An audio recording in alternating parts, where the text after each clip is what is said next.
സന്നിധാനത്ത് കുരുന്നുകൾക്ക് ചോറൂണ് ചടങ്ങ് നടത്തുന്നതിനായി ആയിരങ്ങളാണ് എത്തുന്നത്. അച്ഛൻ, മുത്തശ്ശൻ, മുത്തശ്ശി, അടുത്ത ബന്ധുക്കൾ എന്നിവരടങ്ങിയ സംഘമായിരിക്കും ചോറൂണ് ചടങ്ങിനായി കുഞ്ഞിനെയും കൊണ്ട് സന്നിധാനത്ത് എത്തുക.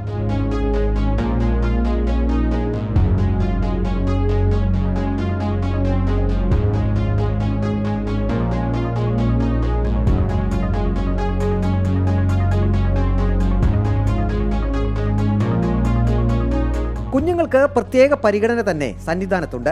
18-ാം പടിക്ക് സമീപത്തേക്ക് പോലീസ് കുഞ്ഞിനെയും അച്ഛനെയും സുരക്ഷിതമായി എത്തിച്ചു.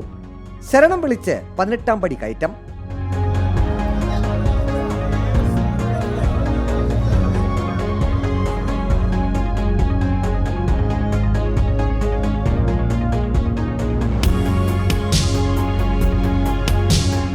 ചോറൂണ് ചടങ്ങിന് സന്നിധാനത്ത് ഒരു സമയക്രമമുണ്ട്.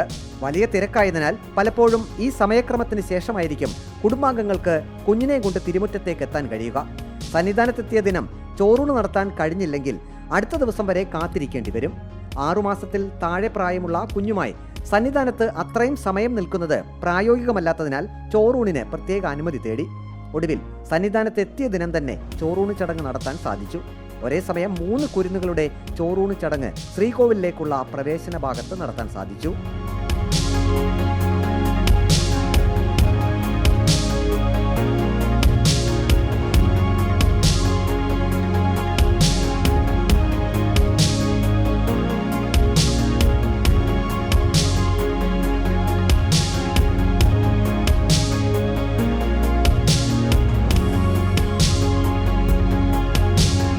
ചോറൂണ് ചടങ്ങിനായി ഒരു ദിവസം കൂടി കാത്തിരിക്കേണ്ടി വരികയായിരുന്നുവെങ്കിൽ അത് ബുദ്ധിമുട്ടായേനെ.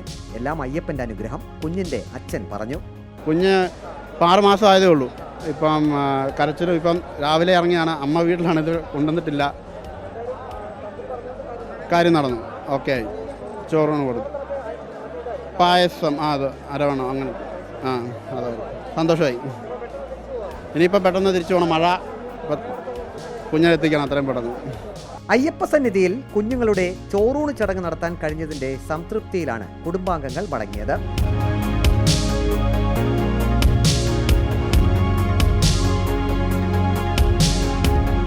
വീഡിയോ ജേർണലിസ്റ്റ് റിജു ഇന്ദിരയ്ക്കൊപ്പം reporter Praveen Purushothaman. In reporter Sannidhanam.